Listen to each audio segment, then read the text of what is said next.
Hello everyone, welcome to another episode of the Cartel Hour, where we do live tastings and discussions of all kinds of spirits with the people who make them, use them, and enjoy them.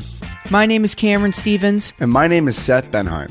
Together, we're covering everything from familiar bottles to rare and exclusive releases from near and far away. If it's distilled, it's on the podcast. Featured in Rolling Stone, GQ, Men's Journal, and more, we bring celebrity guests, master distillers, and industry veterans to chat about the latest in the spirits world. Born on a family vacation in the mountains of East Tennessee, sipping moonshine around a campfire, Kyle Search, the founder of Sipshine, set out to put the Great Lakes into a can with the sweet moonshine that captures the spirit of a good old party with great old friends. Kyle flew out from Michigan to Los Angeles to come sit down with the Cartel Hour, and what we found was a man who has made something uniquely authentic to him, his experiences, his fun, and sharing that with the world. Don't let the slim can fool you. This ready-to-drink cocktail, or RTD, packs a serious punch at 20% alcohol, and we tasted through 3 flavors in the core lineup with Kyle, all while telling stories about how he built this brand from the ground up. Plus, in a special bonus segment, we had a tasting of the Buffalo Chip American Whiskey, a blend of corn, wheat, and rye that has the loud engines of Sturgis in its blood. We got to chat with the master blender, Will Reed, and owner, Rod Woodroff, about creating their first bottle and what's next for Buffalo Chip. And then we cut back to Kyle and create a cocktail with the Sipshine and Buffalo Chip whiskey together. We're here to learn a little bit and drink a little bit. So grab a glass and let's enjoy.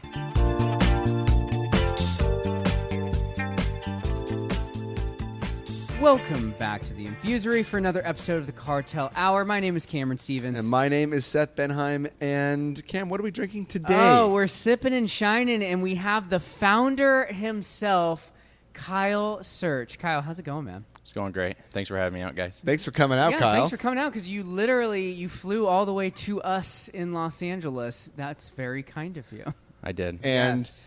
The reason for that is your beverage, and again, generally on the show, we have primarily drank spirits, but this kind of fits the bill because we're about to drink your canned cocktail in a can called Sipshine, and it's 20% alcohol. And in my book, that's a spirit. That's definitely a spirit. That I count certainly it. qualifies, so... Well, we definitely designed it as a spirit product. Yes. It has definitely been picking up a lot of steam in the RTD section because of the can. And it's got the look. I mean, it's got that white can. Now, this is a smaller can. This is 200 ml. 200 ml. Yeah, so it's nice and sleek. What is that in ounces? About 6.7. 6.7. So it's about half the size of a regular 12-ounce can that you might be familiar or used to for those that haven't seen the can. And it has that look. It has that white kind of background wrap around the can. Yeah, it pops. I think a lot of consumers will go, oh, I love these cocktails in a can, these ready-to-drink RTD, and I'll use that term throughout the show, these RTDs, and they're going to go for it. But the difference here is that this is strong. This is really strong. It's 3 to 4, even 5 times stronger than some of the cocktails in a can. So, Kyle, tell us about Sipshine. Yeah, they are definitely stronger. So they actually do equal about, so they're equated to 12-pack of beer for the 4-pack. Oh, wow. Yeah, or a bottle of liquor. Yeah. So and that's really what it equates to. So if you think about that, you're getting about a quarter of that every time, a quarter of a bottle of liquor every time you drink one of these cans. I know how I feel after a quarter of a bottle of liquor, so let's see how I do today with this. I'm very interested to see. Yeah, no kidding. But I've done it. I can say safely I have done it. I've done the quarter bottle of liquor. Yeah, in front of us we have 3, 6, 8, 9 cans. That's more than enough for 3 people, I suppose. I heard the crack of the first one. So yeah. I've got we're going to kind of do a little different today. We're going to sip these as sort of a beverage as we go along throughout the show and hear Kyle's story. So If you've got one with you, listeners, be sure to crack that. And There it is. There I heard it that. was. Sweet sound. Yep. And let's have a drink together and let's listen along. So, Kyle, tell us about how you came up with this brand. So the brand, the inspiration does come from the Smoky Mountains. So it became evident on a family vacation that this was the only type of liquor that my wife liked to drink. Okay. So very fast we learned that she liked Malibu and a lot of Pepsi. Okay, fair enough. Zero, she couldn't drink anything. But on this family vacation, she really found out that she loved it. Got it. Loved Moonshine, loved the guys what they were doing down there, loved the flavor. There was just something inside it that she loved. So as we're going along throughout the story, we decide that we're gonna go ahead and make a thing of this. I've always been the kind of guy that was like, I always have to be doing something. I have to be playing with something, going somewhere. But my wife always tells me no for everything. Yeah. You can't do this. No, don't do that. No, that's a terrible idea. But this Moonshine idea, she really thought this is the one. This is the one I'm gonna get behind. I like the liquor, and I want to let them do this one. Now, had you done anything in liquor prior to this, or is this your first foray into the alcoholic beverage world? This is the first thing. Oh, I love it. Yeah, we've never been inside it. I've never held a job in it, but I know I was a connoisseur.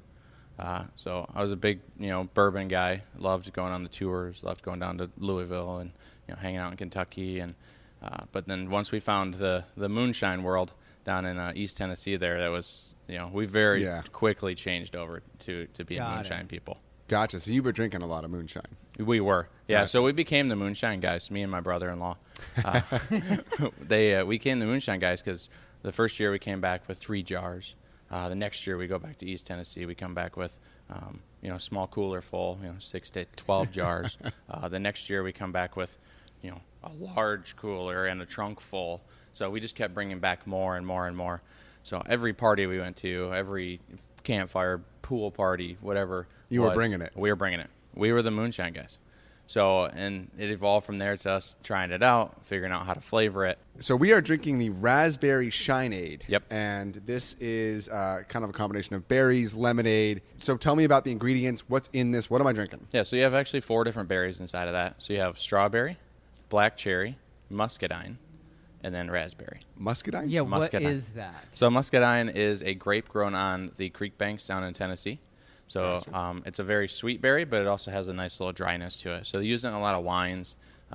So you get a nice muscadine wine. I don't know if you guys listen to country music at all, but I think every other song talks about muscadine wine. And that's where it comes from. That could be where the reference is lost on me. I have not listened to much country, but I get the strawberry. That's very apparent on the front of it. Yep. Really snaps into strawberry, and as you kind of finish, I do get more of that blackberry towards the end of it. These are none of these are carbonated. Nope, These not are carbonated. all so I'm not sure. Yeah, these are all flat cocktails. I'm not really sure where this would rank in terms of if I like a little carbonation. Do I add a little bit of soda water? Yeah, you could top this off with a little soda if you wanted to. But that's the fun part is you get to choose if you want to do that as the consumer, and because it's got that proof, you're not really watering it down anywhere past any of the other cans out there. Right, You're especially totally if you're safe. just in a splash, a little splash type of scenario. So tell me this: how is it flavored? So it's post-flavored. So all of our base spirits come from MGP. Gotcha. So this is all the light whiskey is what you guys are tasting. Okay. Oh, wow. So yep. I'm very familiar with that product. Yep. Yeah, so absolutely. This is their rawest form of that. So basically a moonshine. Gotcha. So this is what you're tasting. So before they barrel it, before they just put it right in a tote for us. So everything's post-flavored in Michigan. So everything, we get our base liquor from MGP, and then we contracted Flavor Man out of Louisville, Kentucky. Oh, cool. So then they build all of our base flavors, and then that comes back to Michigan, and we mix it all up in a big old thing and take a spoon. I don't think we actually take a spoon, but that's how it's done. So everything's post flavored. We don't distill with anything, just straight white lightning that comes out, and then it gets post flavored. Now, do you flavor it at a higher proof and add water after, or do you water it down? Yep. Yeah, so everything comes in at a super high proof, and then we, as we create the cocktail, everything starts to lower. Interesting. So I know you don't distill in Michigan, but you have some kind of facility, right? I mean, what does that look like? So we do use a third party packer, which is Temperance Distilling. So they host all the equipment. So they have all the equipment, all the canning equipment. They work with I think 60 different brands. Okay. We're one of 60 of their brands. So the reason that we decided to do that, and the reason we're transparent about the way we do things, is because we did not want to be a distillery. We did not want to be your typical Gatlinburg or Kentucky distillery. Yeah. We didn't want, there's a lot of stuff that goes into those things. It's a lot of expense, and I Yeah. think you get, there's a lot of value too in this. I think it's like $20 to $30 a 4-pack, and so these can really be thought of as a bottle of, like you were saying, a bottle of spirits broken into four units, and that's really cool. And I'm going to try this now with. I'm going to do a lot of experimentation today, and so I'm going to add a little bit of this, LaCroix soda water. Is that and that's unflavored. Unflavored, just Okay. raw, and I'm Yeah. going to taste it now with a little bubbles and see what that does for me. Nice. But I really like the softness of it. I was expecting it to be super spirity at 20%. It's not. No. Now it is a little sweeter. I think for my taste profile, this watering and soda was going to bring it a little bit out of that sweeter realm and into more of like cocktail realm, which I'm see how it goes. Yeah. Yeah, so what we wanted to do when we were designing those is make sure that you could use it in a cocktail. So what we wanted to create was something you could enjoy on its own, or it would hold itself in the cocktail. So without being as sweet as you're tasting it, it wouldn't be able to hold up. So in the North, everybody says they like everything sweet. In the South, I'll tell you what, Great Lakes Inspired means it's really, really sweet. Yeah. Fair enough. This is awesome with the soda water. Actually, I'd say it just went up a whole notch for me. Okay. I think Fantastic. it's much, much tastier with a little ice and a little soda water. Mm-hmm. Now I'm seeing, I could have 2 or 3 of these and forget where the time went. You know what I mean? Like, I can see this. Yeah. So let me ask you this, Kyle. When you show up, you take me back to the early days. When you're showing up with all this moonshine, what are people's initial reactions to it? Do they have previous experience with it? Is it brand new to them? What's the feeling there? Yeah, Moonshine was the instantaneous. I'm not trying that. No, my uncle made that. No. And even in Michigan, oh yeah, my uncle has a still, and nope, Yeah. I'm not trying it. I'm not tasting it. No, for real, you guys, you got to try it. So we've really been trained to get past that initial. That's moonshine. That you can't do that. Well. So we had years before we came out with the brand to get used to telling people, no, you have to try it. It's different. It's not what you think it is. It's not going to burn you. You're not going to die. You're not going to go blind. That was honestly a lot of concerns. You go, I'm going to go blind. No, you're fine. Yeah. Yep, you'll be okay. You'll be okay. You're not going to go So blind. many old wives' tales associated with moonshine, and now you guys do you write the words whiskey on this. So despite the fact that you had been continuously referring to it as moonshine, help differentiate for people that may not necessarily know the difference. What do you consider the difference between moonshine and whiskey, and why is whiskey on the can and not moonshine? Right, so moonshine, a lot of guys will, when you go through the forums and stuff like that, they'll tell you, moonshine is illegal alcohol. By definition. By definition, right? That's what it is, right? So it's an illegally made spirit. But moonshine really got its name in legal, over in the hills, because it's a spirit. It's an idea, right? That's how we like to describe it to people. Moonshine is an idea. It's an idea behind it that people can get behind. That, look, you're not going to take my rights away. You're not gonna do those things. Yeah. So, and that's what moonshine was back in the day, Right. and that's what it still is to this day. It still has that connotation around it, and that's why we call it a moonshine. A moonshine is typically an unaged, whiskey. So that's what it comes. It has to be unaged. It cannot be. Moonshine's not an aged product. So it's the first thing that comes out of the still. It's hot. Burns. White lightning. Or white lightning. Yep. That's what it is. So moonshine can really come from anywhere. I mean, Buffalo Trace, a lot of those guys have their white dog, or things like that. That's a moonshine. Yeah, there are. I mean, moonshine really had its peak around 2011 to 2014. The category had reached somewhere in like the 350,000 case range, and it really, people were, and most of that was driven by Old Smoky and Junior Johnson. And so as that trend was building, you saw this sort of plateau of moonshine for a while, and really it was almost like this transition from flavored vodka in the 09, 10, 11, 12 that built into, okay, I like flavors, and I see these, fruit-filled jars, mason jars, and that's what got me into my business, was seeing fruit in the bottle and going, I think that's kind of cool. Not maybe my type of a package, but it's sort of the transition. And then whiskey became really big. Last 7 years, 10 years have been dominated by whiskey. And so this kind of delves into, puts a toe in each sip shine. We're thinking moonshine right out of the gate. Says whiskey on there. Okay, I feel comfortable because it's whiskey. It's not as abrasive as you just pointed out about people having that hesitation to go for moonshine still today. But it also then puts all of that in a package that I think the millennial today, or even the Gen Z or the younger people, are going to go, I love, white can cocktails in a can. Like, I'm just going to go for it. And they won't even read the whiskey part or the shine part. And they'll probably look back and maybe should have read closer that it was 20%, thinking that it was 4 or 5%, and then doing that whole deal.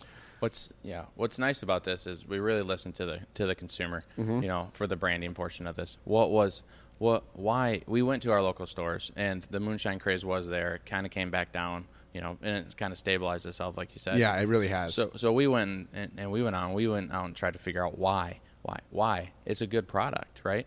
So when you flavor a moonshine inherently sweet once you proof it down. It's usually made with, it's usually a corn whiskey. A lot of corn, yeah. So it's usually a corn whiskey. So, over 80% corn.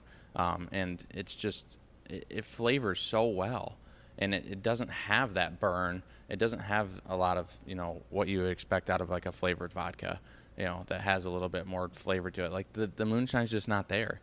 So it does so well. And we went around and we asked, all of the consumers in our stores and our big box stores and our event spaces, what's going on?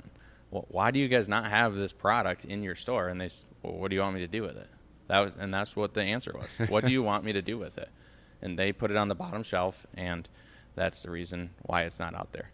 It's the marketing behind it. So we listened. We came up, and they said, it's got to be clean. It's got to be sexy. It's got to be for the millennial. So, and we were like, all right, we get it. I mean, do you feel as though, I don't know how old you are, we're in our early 30s. Do you feel as though your target market skews a little bit younger, or is it relatively wide-ranging? So far, it's been pretty wide-ranging. We do skew a little bit younger. But we also are just picking up college towns now. So we'll start to see that transition a little bit, I think. I think they'll start realizing the value inside of a 20-proof can. Millennials inherently are looking for that buzz right now. Yeah. Quick. What this takes me back to is not in terms of profile or taste or anything, but I remember a Four Loko, and maybe you get this a lot, but I think people coming out of college today never got that experience, and they missed that boat because that was 10, 12 years ago. Well, they got it, but they didn't get the version of it before it was illegal. They didn't get the one where the real stuff. No, but I could see a guy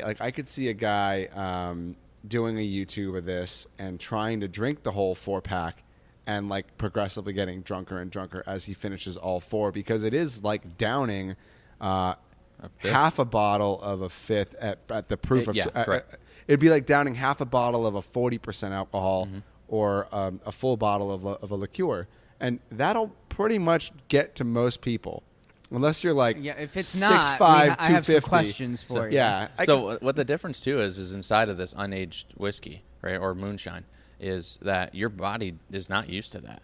So the high or the drunk or whatever you want to call it, or the buzz, there we go, that's the best word for it, the buzz. The buzz is a lot different. So the warm fuzzies. The I warm call fuzzies. them. There you go. Yeah, the warm fuzzies that come behind this beverage are a lot different. So it's a lot How different. do you describe the buzz that you get off of it? I would call it. Most people tell me they're floating. So they get a lot. They even do this number right here. There's no video here today, but if you saw me, He's flying like a bird over flying here. like a bird. There you go. So, and they do say that. So your body is just not used to, guys from Kentucky or guys and gals from Kentucky that drink moonshine all the time will be more used to that. But when you're used to an aged product that's been, it has the oak in it, or it's so much different. There's a different feeling. I certainly can relate on from like a tequila drunk versus a wine drunk versus a beer drunk versus, they all sort of play. One of my favorites is the rum drunk because that's the time bomb. Yeah. You're drinking rum. I'm fine. You stand up, 30 minutes later and you're like, oh shit. Like, where did that sneaks up from behind? Like getting hit by a car. Well, do we want to try one of the other flavors? Yeah, because I so- want to do a little kind of top off thing like you had done. Yeah, here. And I didn't. Let's do. Sorry, which one was the original flavor? So the original flavor was the Shineberry Sweet Tea, so that's the purple Great. one. Let's do so that we one drank next. the first one. So we just had the raspberry Shineade. Yeah. Now we're going into the Shineberry Sweet Tea. There we go. Shineberry Sweet Tea. Yeah. Now So- this is the purple can. This is the purple can, yeah. Awesome. Will So you toss me one? This one's going to be, while you guys are opening that and getting it poured, this one you're going to get a heavy black tea leaf on the front side. Okay, good. And on the back side, what you're going to get is just a slight hint of raspberry. So you're going to get a lot of tea, a little bit of raspberry. This one's going to have a more mild sweetness to it, not as spiked of a sweetness as you just got with the raspberry Shineade. So tell me where. So this was your original flavor. I'm going to assume there's a story behind that being the original flavor. I'm hoping it has something to do with a little bit of a mixing up at a party one time, and you were like, "This is the one. We got to do it." But tell me how it came about. Looks like whiskey. Yes. I'm sorry. I'm just looking at the glass. Like, Yeah. I've got a rocks glass with a few cubes of ice, and it looks like I'm poured myself a golden. Well, it's a little yellower than whiskey a would bit be, yellow, but it does from a distance. You saw me holding this, you'd be like, "Dude has a glass of bourbon." Yep. Looks just like it. This is the favorite of whiskey drinkers. People that like stuff that's straight bourbon or you're just drinking straight whiskey on the rocks. This one does seem to be the favorite. It has a little bit more of your alcohol taste. It's a little bit thicker than the raspberry Shineade. My personal favorite, obviously, because I have a little bit of history with that one. So when me and my brother-in-law were coming up with this company, we were making these in the garage, trying to figure out how to flavor moonshine. How do you do it? Yeah. And I'll tell you what, some of the flavors we came out with at first, he spit them out. I would imagine. It was not good. They weren't good. I was terrible at it. I didn't know what I was doing. Well, early on, I mean, I don't know if this is sort of proprietary or anything like that, but how were you originally flavoring? And So we originally started flavoring with a lot of natural flavors. So kind of like what you see in the like steeping. Yeah. Okay. So just we were direct steeping straight in the moonshine. Yeah, correct. We Okay. were just going direct. We weren't getting the flavors we wanted. They were a little too mild of a flavor. So then what we started doing is we started experimenting more with your extracts. So we started using more natural extracts and things like that, and then we started getting good at it. The problem with extracts is when you're using them, they're not very easy to use, right? You either have way too much or way too little, or the extract doesn't even taste like raspberry. Like, I don't know why they even call it a raspberry extract. So it was really, but what we figured out as we were using extracts for anybody that's going to go try to do maybe something on their own is that you gotta figure out the sweetness level first. So as you figure out what the sweetness level is of the flavor, then you can start adding the flavor into it. So you got to know what you're going after. You can't just start throwing extracts in there. It doesn't work. Got it. So, but once we started figuring that mess out, that's when we came up with that raspberry, what you just saw. Now, we used to call it raspberry sweet tea. Couldn't have two raspberries out, so now it's Shineberry sweet tea. So, and we needed to put Shine in the name somewhere, so Shineberry seemed pretty appropriate. Awesome. So, but yeah, we came out with that, and instantly we knew, oh, yeah, we're good at this game. Now, I like this one for the tea flavors. I do too. A lot more my speed. I do love black tea, so this really has a lot of that great summer cocktail feeling. Like you could just, I'm transported to a poolside. I can almost taste the tortilla chips that I don't have next to me right now. But it's got that vibe through and through. And again, I actually like this sweet and strong, but with a little bit of soda water, right where I want it. Right where I want it. So I love just I love that I can toggle that dial of how sweet and how carbonated I want it, and I get to choose. Right. I like Right. that. I like that freedom. Yep. Speaking of the toggle, as we kind of talked about, this is dialed up pretty high. Have you got any flack or blowback by, potentially somebody not understanding what they're getting themselves into? Yeah, that was a huge barrier that we had to break getting into distribution. Even was the proof barrier. What'd they say? What did the distributor say when Yeah, you what did that brought them conversation look this like? product? Guys, $19.99. They're 200 milliliter cans. Are you crazy? No, we're not crazy. Here's why. There's 800 milliliters in a 4-pack, and that's $19.99.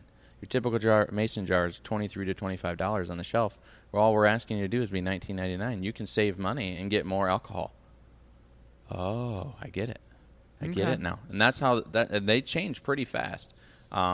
We've had some people still give us a kickback. Oh, it's still too expensive for an RTD, but it's a liquor, like we described earlier. All we did was give it to you in a more convenient, vessel. We want you to be able to take this, throw it in the cooler. It's designed to be cold, so we want you to take it out of your fridge, throw it in your cooler. Next to your Coors Light, slip it, slide it into your cooler. That's what it's designed for. And because it's not carbonated, is there any thought at any point of doing a 750 ml of this in like a wrapped bottle so that you can buy one bottle and bring it around? I know these are already ridiculously convenient, but from like is there thoughts around that, or just you don't need to do it? So I don't think we need to do it.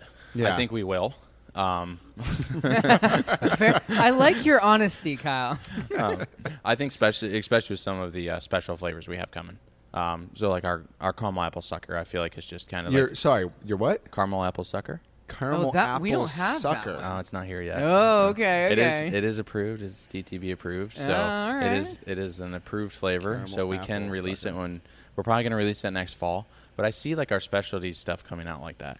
So our seasonal stuff, our orange creamsicle for the summer, our Jolly Watermelon for 4th of July. Gotcha. Things like that. Like we'll work with our distributors, get it out there for you guys. And I think we'll see more things like that in that type of deal. But I always think there'll be something like there'll always be sip sized, right? Yeah. So I never see like a 750 coming out. Maybe if we get really crazy with like an anniversary edition to like our just straight shine, something like that. Yeah. We do have our straight shine is called 1920. After the Prohibition Moonshiners. So when that comes out, that'll... You are doing a straight. We are moonshine? doing a straight 40%. Yep. No. So it'll come out 92 proof. 92 Yeah. proof. So 1920 will be 92 proof. 1920. Yep. And that'll be in a bottle. That will probably we're Not a can.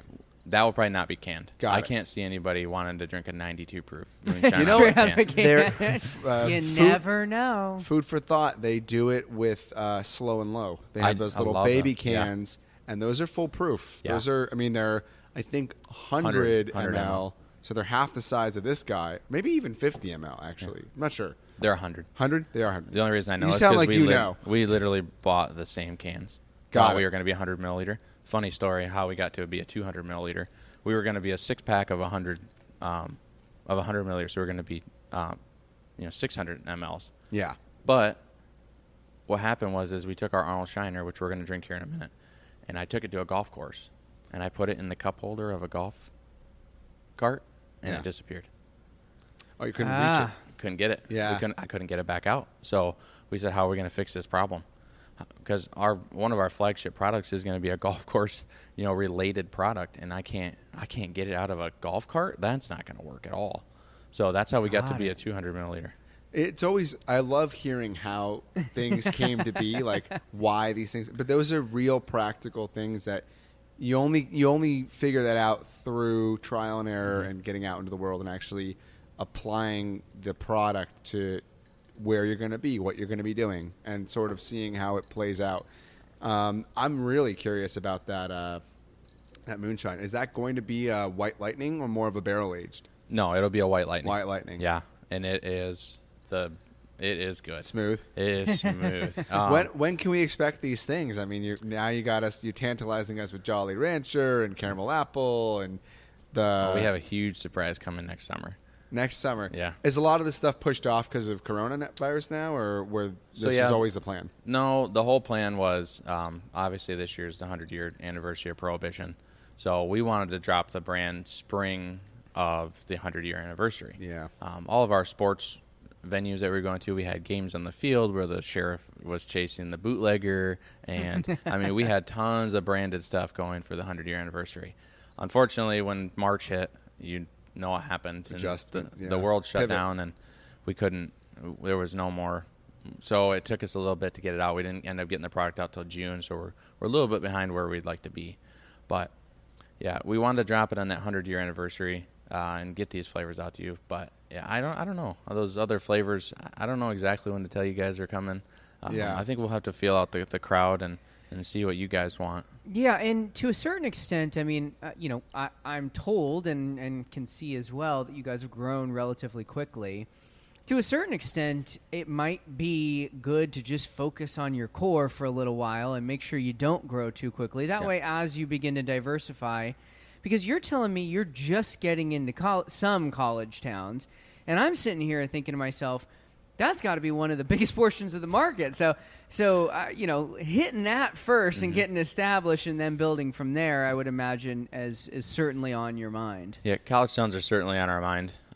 But the other problem is, are the students there? Yeah, the students there, right? Exactly. Exactly. And that's kind of what we're running into with your local stores around those colleges. Is they're saying, hey guys, there's just nobody here. We're not buying anything, let alone a new product. This year, it's just going to be a challenge, I think, for everyone in the industry to sort of sort out their plans and figure out what's going to be the best route to market. And, this is, I can 1,000, I mean, like I said, the Four Loko thing for anyone that was in college, in the last 10 to 15 years ago, you maybe experienced that high rise. And people were buying out the stores.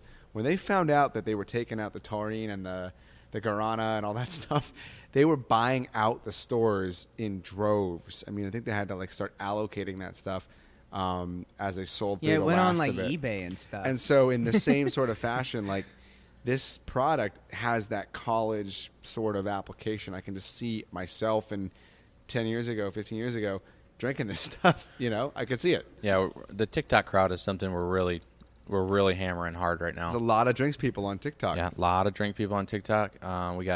We have tons of stuff coming up on there. We've sponsored a couple of different influencers on TikTok so far. Are they called TikTokers, or is that not a thing yet? I don't know. I'm not sure. I am not on the talk. I don't talk. You don't talk? I don't talk either, but I have seen... Bro, you don't even talk? No. I don't. I feel maybe I'm old. I don't know. Shit. I haven't TikToked yet, but I have been shown some TikTok videos, and there are some cocktail people on there that are doing some stuff. And big time. Yeah, I want to try the Arnold Shiner. I do, yeah. And I want to make my decision on which one's my favorite. Okay. And I'll tell you. I'll be honest with you. I'll tell you which one's my favorite, my least favorite, and which one's in the middle. Okay. Oh yeah, I love feedback. And so, at the end of this, we were sent some whiskey, and I'll get into that in about a minute after we try the Shiner, the Arnold Shiner. And I want to make a cocktail, Kyle, with this stuff, and I'm going to make you guys a little drink here. I was inspired by this sip shine we're drinking right now, the Shineberry sweet tea. I'm going to make us a sweet tea smash using the sip shine, a little bit of American whiskey, a little bit of soda water, and some blackberries. So nice. I'm going to hop off in a minute and make that cocktail.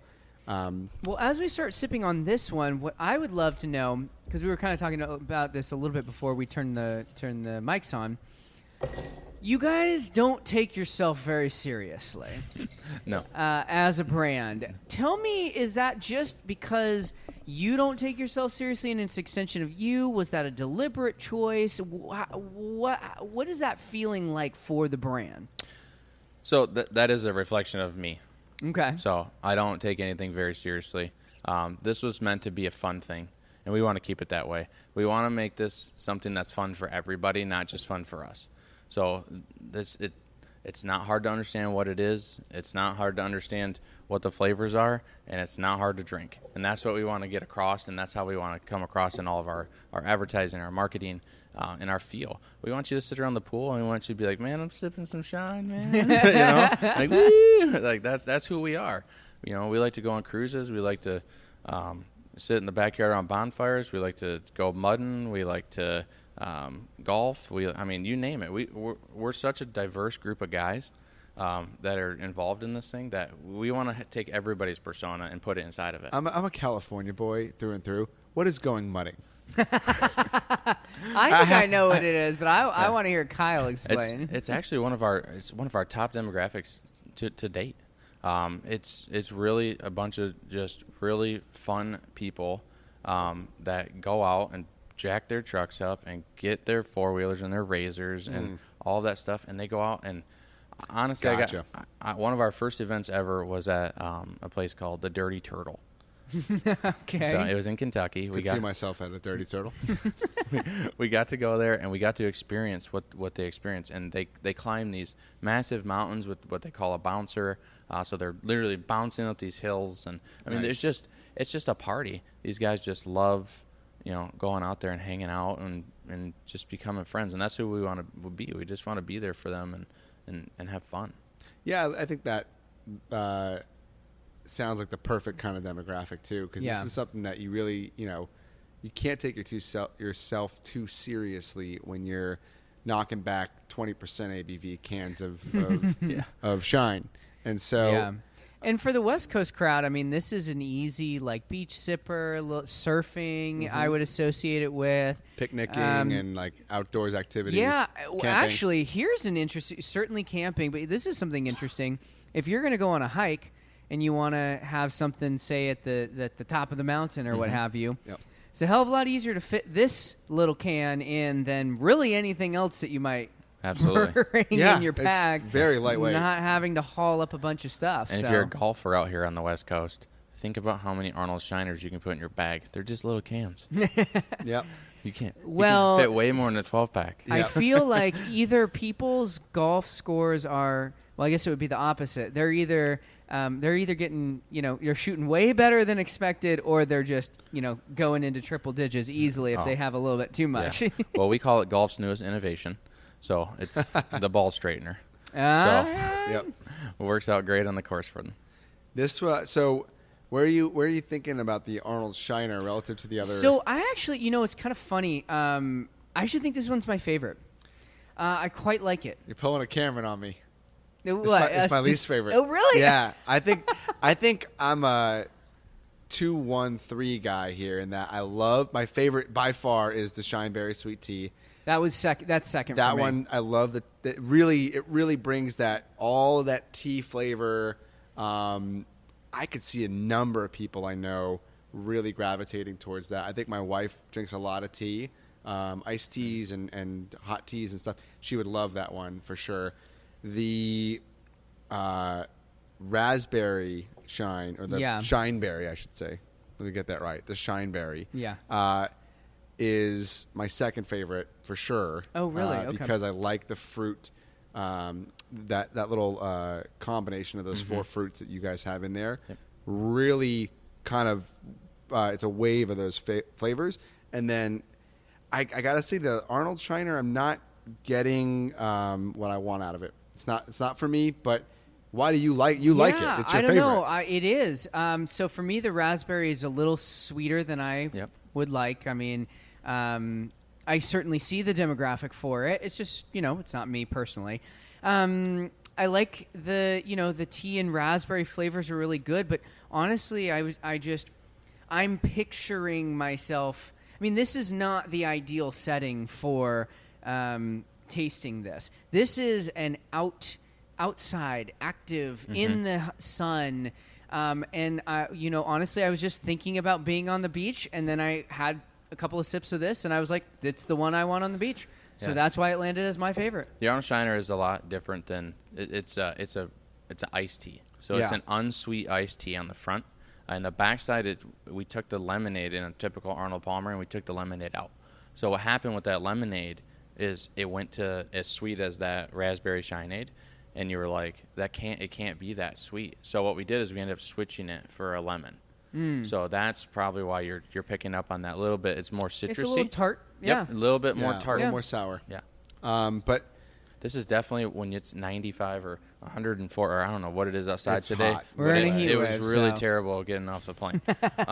So I couldn't even walk through the whatever they call that thing. it's hot out here. So I'm from Michigan, and it's not that hot. Nope. So, but on a day like this, if we walked outside and we put that Arnold Shiner over ice, the refreshingness of that lemon on the backside and the iced tea, you can almost taste the ice cube without even putting an ice cube in it.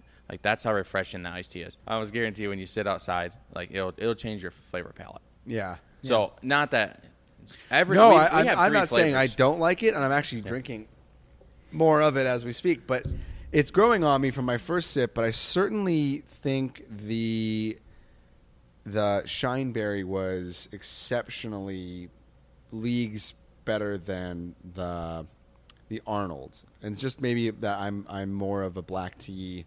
Yeah, that's fair. Person. Well, But- what it shows is that people are going to gravitate towards different ones, and to find the one that you like. Because everybody's going to have their own preference. There's plenty of people that don't like tea that are going to like that first one Oh, yeah. best by a landslide, Sure, because they're going sure. to lean lemonade berry. Yep. They're going to go for that profile. I certainly am. I'm with you. So I'm a little bit different. I think actually all three of us are different, Yeah. right? Yeah. So the Shineberry sweet tea for me, that's number one. Yeah. One of the stories behind it. The first flavor I ever made. I actually did not have any intention of releasing that. Zero. I got talked into it by our marketing team and our canning team. So they talked me into releasing that, and I had zero intention of doing it. But we did. But yeah, I lean Shineberry sweet tea, then I lean Arnold Shiner, and then I lean raspberry Shineade. Now, if I'm making a cocktail, I almost reverse Yeah. a little bit. I go raspberry, then Shineberry, then Arnold Shiner. So Arnold Shiner is always my last cocktail. Got it. Well, speaking of cocktails, that's a great transition. Yeah, Seth, I'm gonna hop off for a second here, guys, and I'm gonna make this drink. So, excited. and while we do this, I want to preface this next segment, which is going to be a quick interview that Cameron and I did with the team over at Buffalo Chip American Whiskey. Yep. And we had the pleasure of drinking with the founder and their master blender. And this is a really interesting whiskey, and I just thought it would go really awesome in a cocktail. And then with Sipshine here, I'm going to make that cocktail with their stuff. I mean, 20% ABV to me, that's a liqueur in my book, as I was saying before. So why not I use liqueurs in cocktail all the time. I'm going to do that now. All right, sounds good. Welcome back to the Cartel Hour. Is this the first time we're doing this not together? I know. I miss having Cameron here. I've been doing this, and I keep Normally falling. do a little cheers. But we're drinking some fantastic whiskey today. We've got the folks from Buffalo Chip on. We've got Will and Rod. If you guys won't mind introducing yourselves and what you guys do for the company. Yeah, absolutely. So I'm Will Reed. I do all the hand selecting and blending of the American whiskey. I'm Rod Woodroff. I own and operate the Buffalo Chip Campground, the Sturgis Buffalo Chip, which is the namesake for the whiskey. And other than that, I do a little bit of consulting and a little bit of tasting. Is that the right way to say it? Yeah, it's That's the definitely the right appropriate way to say it. Anytime you're drinking, it's R&D, right? Exactly. Absolutely. Well, maybe one of the places that I would like to start, because I'm a motorcycle guy. I used to have a 2014 Road King. I know that motorcycles are a big part of the spirit of this whiskey, right? Can you tell me how those two interact and how we got to this whiskey that we're drinking today? We wanted a whiskey that was a little bolder than your normal 80 proof whiskey, We wanted to stand out a little bit more, but a great sipping whiskey where you could sit down for a whole evening and enjoy it. Not a shooter, not something you want to throw in a drink. Even if if you did, it was great, but something that was just really nice by itself. And, we got adventurous with it. It's a triple mash bill. So there's 3 different types of mash bills in it. We do wheat, rye, and corn. Okay. And, hand select each barrel so that it specifically creates this, kind of like that forward rye on your first sip, and then you start getting into the wheat sweetness as you get to second and third sip, and then you really start picking up on the corn and the smokiness of the charred barrel towards the end. Yeah, I'm getting that. I really do see a lot of that wheat component in there. It's certainly got a sweet middle part to it, and it really evolves as you're drinking it too. It certainly has waves to it, and so definitely an interesting concept to do a triple mash bill blend. Well, I'll say this: between the three barrels, they're anywhere from 4.5 year age to 6.5 year age.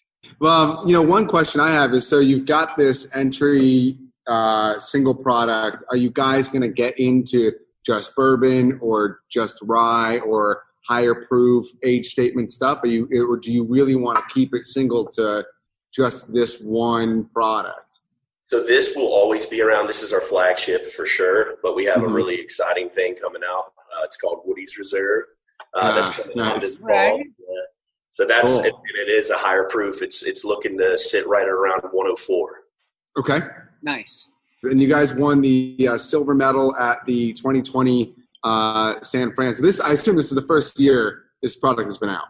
Yes, absolutely. Got it. We actually even put it into competition before it ever hit shelves. So I've done that before. It's certainly a great feeling to launch a product, to be able to put on the shelf with an award already for the first time it's hitting a shelf. That's sort of a big deal, because it's proving a concept.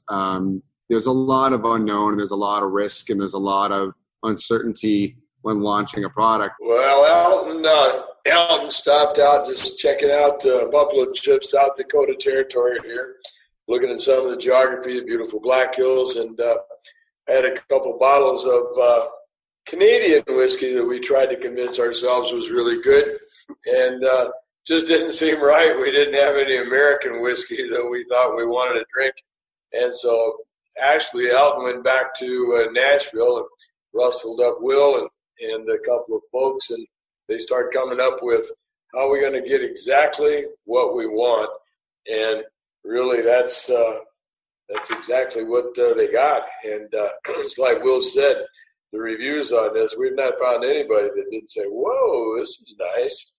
Because it's sipping whiskey. It's like Will said, it's not for shooting, that kind of stuff. It's so smooth right off the get-go that, you just can't help but have a second sip, right? Will, what were you doing before this? Before you guys got into the whiskey, what were you guys working on? So I come from the Scotch world, the single malt world. Okay. I worked for a single malt distillery, American single malt distillery, but it was very much of the Scotch style influence. We had one of the best Scotch distillers on the planet come, and I was able to train under him for about 5.5 years. I did a lot of classes with tasting and smelling. That's where I really picked up blending. That's where I really fell in love with that process. Distilling is one of those things where it's amazing, and there's an incredible art to it, but it's also one of those things where if you start from that point, you're waiting a good 6-7 years before you're able to ever taste your product. Yeah. I learned a lot back then. I've always been a touring musician, and then getting to Nashville, and I fell back in love with whiskey. All the companies that are so close, Kentucky's just a quick little jog up the street. So we're not too far from the Bourbon Trail, and I got involved with a couple of distilleries over in Kentucky, and we're actually working for them. When I met Alton, I was actually doing a tasting at a liquor store when Alton came in, and we met, and he said, man, you kind of sound like you know what you're talking about. How would you like to sit down and talk about, making your own, like if you were to make your own, like what kind of influences do you have? Well, went over that, and he told me what he was looking for, and it all kind of went from there. But yeah, I definitely started out. I've always been a bourbon fan, whiskey fan in general, but I trained under the single malt world for a very long time before I got back into the bourbon. If you had to leave some parting words for somebody that just picked up the bottle, straight from you both, what do you want them to know? I would say start slow, sip easy, and really pay attention to those different notes on each sip. What I really like to take the time. One of the notes that I always give when I'm doing tastings, and I don't try to tell people how to smell their whiskey, but I actually exactly tell people how to smell their whiskey. So what I think is great, something that a lot of people won't do is they won't open their mouth when they're smelling. So what they're doing is they're just getting it straight to their sinuses, and it burns it out really quick, especially with higher proofs. So what I do when I'm smelling my whiskey, I open up my mouth just a little bit, and you start to taste it on the back of the tongue. So that kind of starts to get you acclimated right there. So you don't have to necessarily sip as slow or take longer. You know, when you're sipping your whiskey, you can just start there. And I'll sometimes sit and smell whiskeys for 5 minutes before I ever put it to my lips. Yeah. Well, guys, I honestly have to say, we're incredibly appreciative for you. You know, if you guys sending this out, it was awesome to get to talk to you and kind of taste through this particular product, hopefully more in the future as you guys continue to expand. And I'm excited to see the portfolio grow. Exactly. I mean, that's why I always try to ask about creative vision, you know, like that's where, you know, it's great to launch with one, but ultimately if it is successful, you guys want to go somewhere from that. And it's nice to be able to check in at different points. I mean, this is an early part of the inception, and it's really nice for consumers to get to know, hey, where did you guys start, you know? Yeah, same here. Thank you guys so much. It's great talking to you. Thanks again for whiskey, and we'll keep following the Cartel Hour. Take care, guys. All right, Perfect. cheers. Cheers. All right, now back to the infusery to see how the Sip Shine and Buffalo Chip cocktails came out. So now let me ask you this. I mean, Michigan is on the label. Mm-hmm. But Actually, no. So it's on the label only because we have to put it on there for canning. But if you look at the branding around the top, it'll say born on the shores of the Great Lakes. So we are from Michigan. Oh, yes. Okay, Yeah. okay. So we brand ourselves as a Great Lakes region. So we don't want to brand ourselves just as a Michigan product. That was a big fight between me and the team, the creative team. They wanted to brand it as a Michigan product. I did not want to brand it as a Michigan product because, again, I want to be everywhere. I want to be all encapsulating. And we're not. If you look at who we are and where we're from, we are from the Great Lakes region. All of our stuff is made from the region. It's not made from a specific state. It is in a specific state, canned, yes. But, right. But not actually where everything's made from. That looks delicious. Seth, here we go. We'll have to include pictures of this particular cocktail because the presentation, buddy, is on point here. Yeah. I made a drink or two in my day, Is gentlemen. Is that a raspberry? What is that thing? It's a blackberry. So what I did here, guys, is I took the Shineberry sweet tea and I did equal parts Buffalo Chip American whiskey, and I smashed some. And I actually just had some frozen berries from one of those frozen berry mixes that you get at the grocery store in the frozen section. So real easy to make. I put all three of those together, shook them up, filled the glass with ice, and then I filled the glass with the ice in it at about 60%, and the rest is soda water. That's it. Got it. Give this a try, guys. I love the color that makes. And this is like a Yeah. perfect, pinkish, purplish, but still pretty refreshing. And I thought this was a great summer drink, especially with how hot it is outside. Yeah, it's interesting. The whiskey is, I guess it's right there on the back. It's there. It's at the right end. there The on whiskey's the there. The tea is there. Yeah. And the berries are there. It's just three ingredients with some soda water, That guys. is very interesting how Yep. that all encapsulates itself inside of that drink. That's very fun. This might be how I shine. This is how I sip shine, but You might want to claim 10% for that. We might run with that one. This is how I shine. This is how I shine. Yeah. But I'm shining well with this. This is very tasty. I think it did exactly what I was hoping and thought it would do when I came up with this concept. Is I really wanted to express the tea Yeah. and play into that berry by adding some real berries and really enhancing the fresh ingredient that every cocktail, I believe, should have some element of, especially in the summer. Yeah, what's crazy is that flavor does not, the look of it does not feel like that's what the flavor is going to be. Then it hits you and you're like, wow, that is delicious. Yeah. Yeah, the tea's at the front, the Yeah. whiskey's at the back, the fruit is balanced and sweet from start to finish. Yeah. It is takes very that tea-forward. takes that very that harshness sometimes of a whiskey that you get inside there, and it cuts that. Yeah. It's very nice. Well, Good what job. what I will find very interesting is obviously the backyard cocktail crew is going to mix up their own stuff, but I would be really interested to see if once probably a little bit of time from now, but as things really, really start to open back up and bartenders can start to get their hands on this, I would be interested to see if they're coming up with their own mixed drinks and kind of mixing this in, because it doesn't offer a flavor profile like what I typically think of for the ABV. And thus, if you're a mixologist and you're kind of thinking, okay, I need something that hits right in that 23-ish%, a lot of the things that you have at your disposal are very bitter and very traditional. And I would be very curious to see other people, obviously Seth included, he took it into his hands and made some good stuff out of it. Be curious to see if other local bars could kind of make their own stuff. So yeah, I'm really interested. We started a series called Cocktail with the Creator.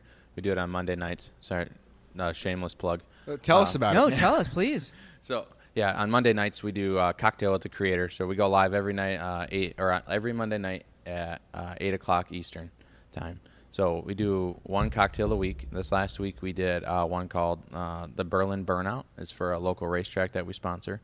They have cocktails available at their races, but we used a lot of booze in it because it's called a Burnout. So we literally used 16 cans of Sip Shine in this jug. So whoa, okay, and a couple other little things. But what we try to do in this cocktail with the creators, we try to create what you described as like the backyard cocktail. We want to make it easy for everybody. Like vermouths and all that kind of stuff. They're fun to use. Yeah, they feel very nuanced. Right. This feels very approachable. Correct. Yeah. So we want to make either backyard cocktails or approachable cocktails. We want to teach everybody how they can go to their local grocery store, grab a thing of lemonade and some fruit, and figure out how to do something fun with that. Instead of it being very, very complicated. So we just want to be a little bit more approachable, because these are great, but I mean, unless it's Seth making it, I don't know.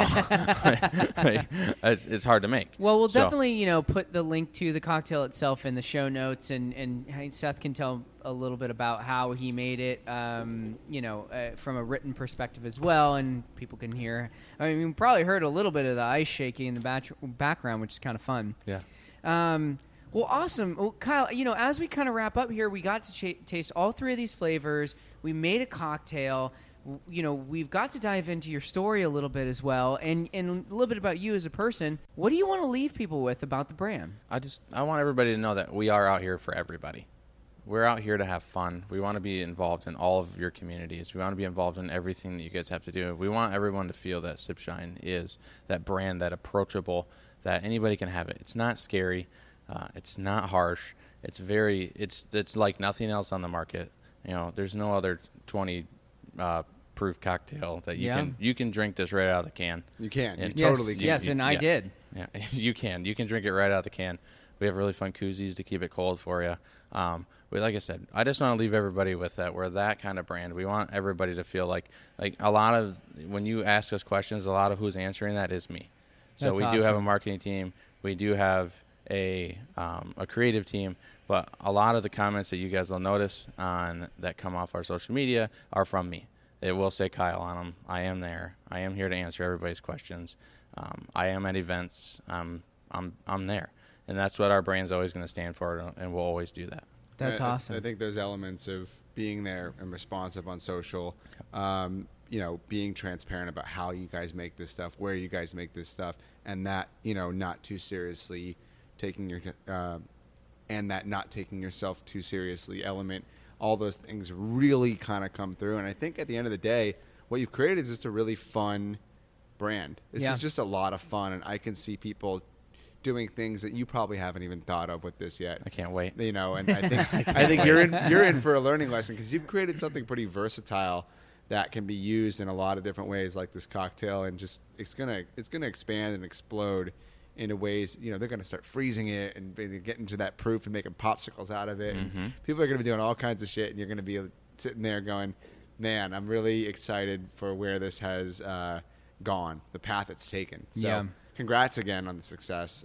Thank you for sharing this stuff and for coming out, being on the show. Yeah. I mean, geez, to talk about somebody as a founder showing up. You came and you showed up, and I now that I've gotten a chance to spend close to an hour with you, I see you in this product. Thank you. So Thank you. And I think hopefully that is one of the highest forms of a compliment that I could give. It really was. Thank you, and we appreciate you guys having us out here. Oh yeah. We can't say thank you enough. The opportunity to be able to come out here and talk to your fans and get in front of them has been just an amazing experience for us. Well, yeah, awesome. And you can, of course, find this on caskcartel.com. Yes, you can. All these flavors we drank today are available. And do you want to leave anyone with where else they can find it, just in case they go to a local store? So we did team up with Cask Cartel. So you can go right to our website as well. So we're available in 45 states. So you can go to Cask Cartel or you can go straight to our website. So we've integrated both. Great. So it's easy for anybody to find. If you have any questions on what states we can't do, let us know. But yeah, if you're looking for stores, Hy-Vee in Illinois, one of our biggest retailers right now, they have it stacked to the ceiling there. Nice. But basically, all your big major retailers in Illinois, all your major retailers in Michigan, California. So if you have any questions, we have a store locator on our website as well. Awesome. So perfect, and we'll definitely link to the website as well. Thank you.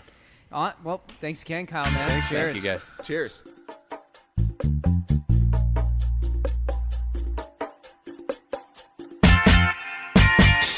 Hello everyone, Cameron and Seth here. Just a few more things before we wrap up.